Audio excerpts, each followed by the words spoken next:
Welcome back to the weekly news roundup. This is the business and the Sillyville edition. These are recorded live Fridays, 9 p.m. Eastern Standard Time. If you'd like to catch the show live, let's go ahead and dive on into the news. First, we have an update. We talked last week about Rivian jacking up the price of up to $20,000 for some people for their electric trucks. Well, it turns out that the shareholders are not happy about that. They filed a giant lawsuit over the surprise EV truck price hike because it caused a lot of negative publicity. It caused a lot of people to pull out of their pre-orders. And basically the gist of the suit is saying they were either lied about what they could do, or they were completely incompetent, quote, materially inaccurate, misleading, and or incomplete because they failed to disclose, among other things, that the R1T and R1S were underpriced to such a degree that Rivian would have to raise prices shortly after the IPO. So the lawsuit alleges the surprise price hikes would tarnish Rivian's reputation as a trustworthy and transparent company and risk the cancellation of a significant number of nearly 56,000 pre-orders the company had accumulated.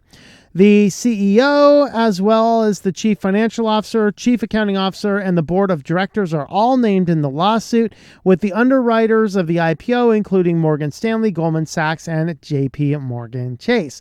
I will tell you that if these guys all have to pay big bucks to the shareholders of Rivian, I am not going to lose any sleep.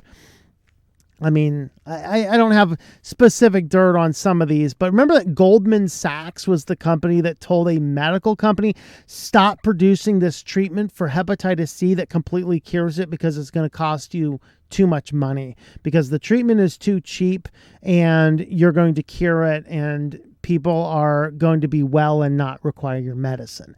That is the type of people we're talking about. We covered that on the news. That was about 3 years ago.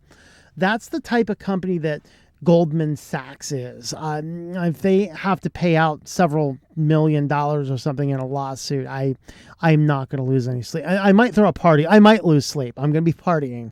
Woohoo! But the point is, be transparent and know what you're doing, and don't raise the price of your vehicle by $20,000. That's insane. I'll barely pay $20,000 for a vehicle, yet let alone $20,000 extra for one that you promised me at a cheaper price. Well, Amazon was tied to forced labor in some places in China. Is it Xinjiang? I don't know. I'm sorry, guys. I cannot pronounce that.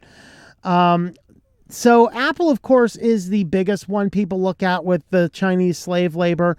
But after a tech transparency report that just was released not long ago, it turns out that Amazon had at least 5 different contracts with companies that were either directly or indirectly utilizing slave labor as recently as 2020.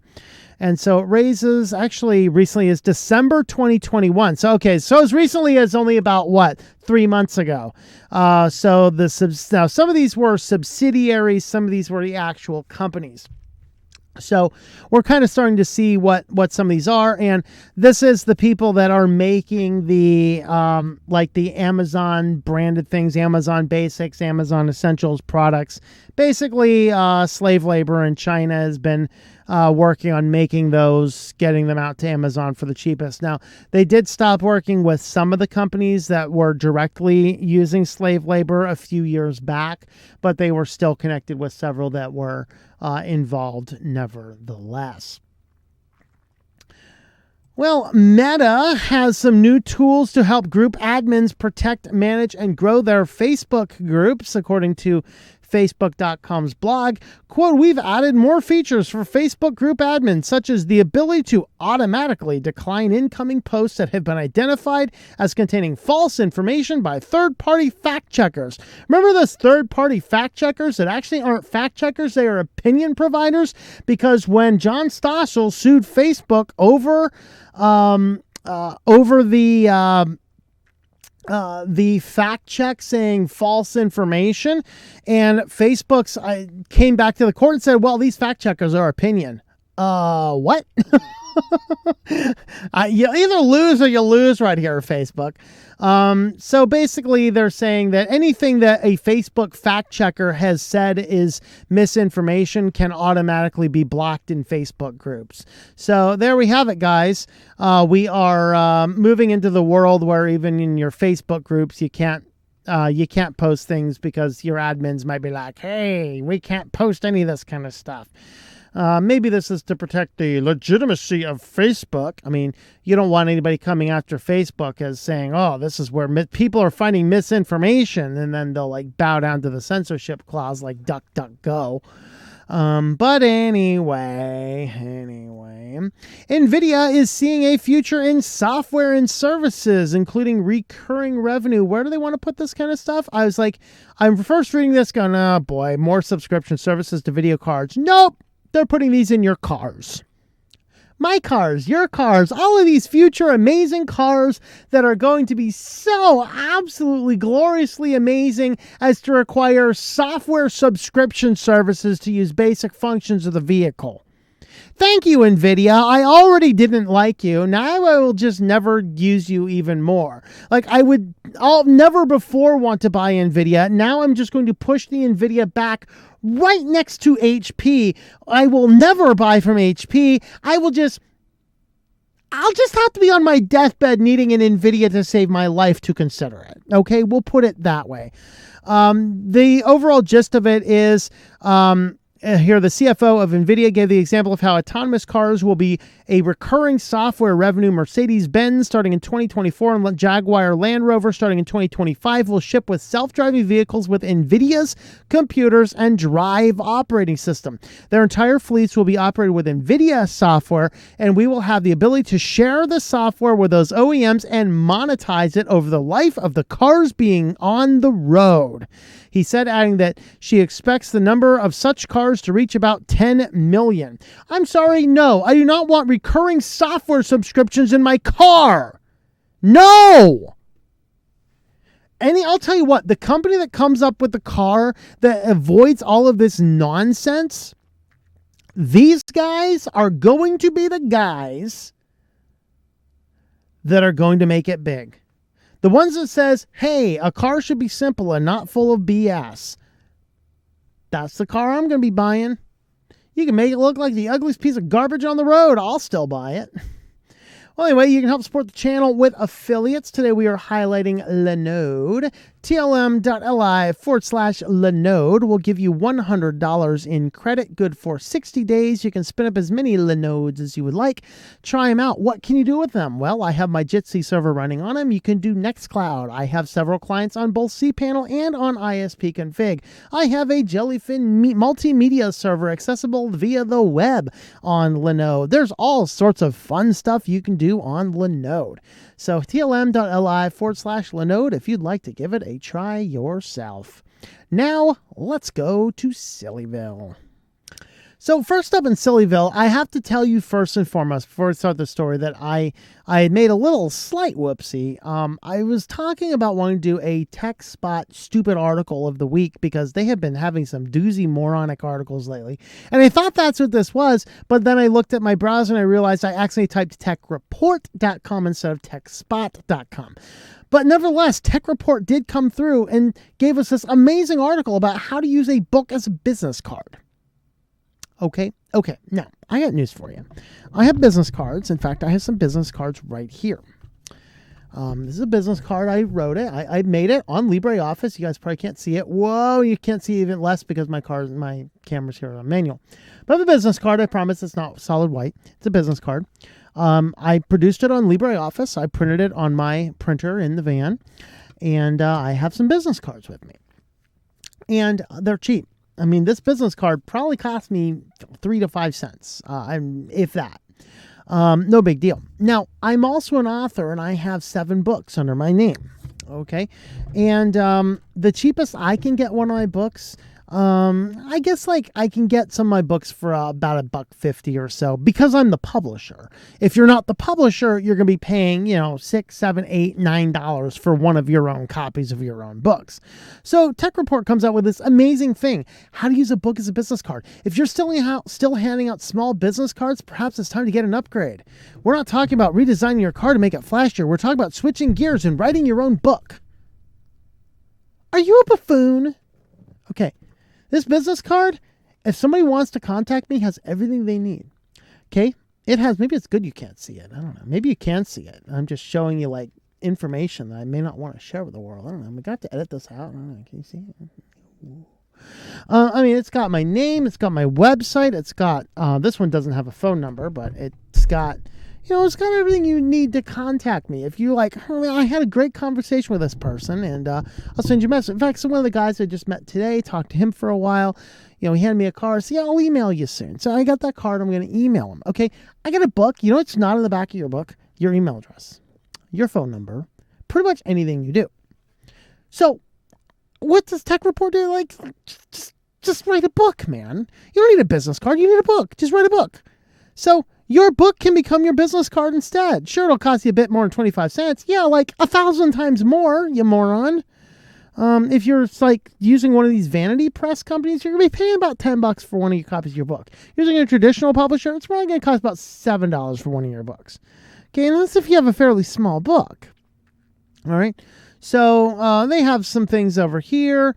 5 easy steps to writing your book. I'm going to tell you, as a published author, these 5 easy steps are a bunch of nonsense. Number 1, come up with an idea. Number 2, just write the basic outline. Number 3, just write the book. Number 4, design the cover and then start printing.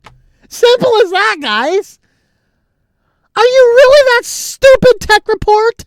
My Lord, what in the world are you smoking, and where in the world did you get it? That is insane. Oh yeah, everyone's just going to sit down. Oh, I got a great idea. I'm going to write a book tomorrow. Okay, I talked to a lady today, sitting next to her in one of our meetings. A few minutes before the meeting started, we start chatting. She's been working on her novel for like 8 years. And that's fairly typical. I mean, I've thrown out books as quickly as a couple months. That's kind of hard to do. It's rare. Even for me, it's rare. It's hard to do. You don't just sit down like, hey, write a book, and then, let's just go ahead and design the cover. What are you, an expert in book cover design? Oh, start printing. Oh, that's great. Where do I print from? Wonderful idea, Tech Report. Well, if you do have a book idea and you'd like to talk about getting it published, go ahead and let me know. I will actually talk to you about what it actually takes. But if you're planning about using a book as a business card, just get a business card, okay? Because a book does not have the information a business card does. A business card is to give you my contact information for later. A book doesn't have your contact information. My lands. TechSpot looked smart this week. Anyway, moving on. That was a crazy long rant. To help Ukraine, Google rolls out air raid alerts for Android. Great. Now we can have air raid notifications. Are we going to have air raid drills? Are they going to be sending their children under desks with a book over their head again? Yeah, that's going to help when the nuke comes. All right, students, just get under the books. I love the clip that Steven Crowder did because if you guys didn't notice, go to ready.gov. Okay, ready.gov is the government emergency preparedness site. Scroll on down to the nuclear fallout shelter portion. They just recently updated the page, and they let you know that if you have to go to a nuclear fallout shelter with people not in your immediate friends or family, to make sure you maintain social distancing and wearing a mask. So Crowder's team, of course, gets a hold of this, and they start doing this amazing 60s style air raid drill thing. And, everyone's under the desk. Some of them are wearing masks, and some of them are not. Only ones wearing masks came out alive. Other ones died, So I don't know. But now we can get air raid alerts for our Android. I wonder what's going to happen when the guy like Hawaii accidentally hits the button that says, yeah, the missiles are coming. You guys remember when that happened? In fact, it was funny because Pornhub reported that their site was overwhelmed in that few minutes before death. Oh, boy. Finally, not finally, I think we have one more after this. But apparently there is a market for people making homemade monster babies. Okay. Okay, this one is inspired by Bram Stoker's Dracula. It does kind of look like a vampiric little creature, doesn't it? So this person apparently was working in, I don't know, some field, and for a hobby was doing, I guess making little dolls or whatever else. And somebody comes in and says, "Hey, would you make me like some creepy doll?" And so this guy started making creepy dolls. And they're made with the stuff that kind of makes them feel like real creatures, and they're very high detail and things like this. So this is a 16-pound doll. Made from a master mold, goes for about $1,200. Reborns, often called ball-jointed baby dolls made of silicone or other cloth with glass eyes. Community runs a full spectrum of doll collectibles, role players, grieving parents, some people who can't have children, and folks who see them in the form of therapy. Some bring their reborns out in public, keen to see others do an inevitable double take when they realize the baby isn't real. You got mental issues when you're taking your fake baby out in a baby carriage. I just got news for you. There's actually a picture of these things. They're very creepy. Like, if I go to somebody's house and they have a bunch of these sitting about their couch, I'd be like, "Away, demon, out!" I'm going to turn into a deep south evangelical preacher. Demons gone! I mean, look at these things. "Excuse me, sir, do you know I have a pile of demons on the back of your couch?" But apparently there's a big market for $1,200 demon babies. Okay, whatever. And in our feature story, attackers can force Amazon Echoes to hack themselves with self-issued commands. That's right, Alexa. "Hey, Alexa, order unicorn meat, confirm, and then go hack yourself."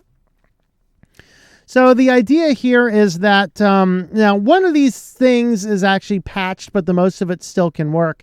Somebody can get close to the Alexa, pair a Bluetooth microphone to it, and start feeding it commands, turning off the sound. What they can do is they can connect to any of your devices. They can access your Amazon account.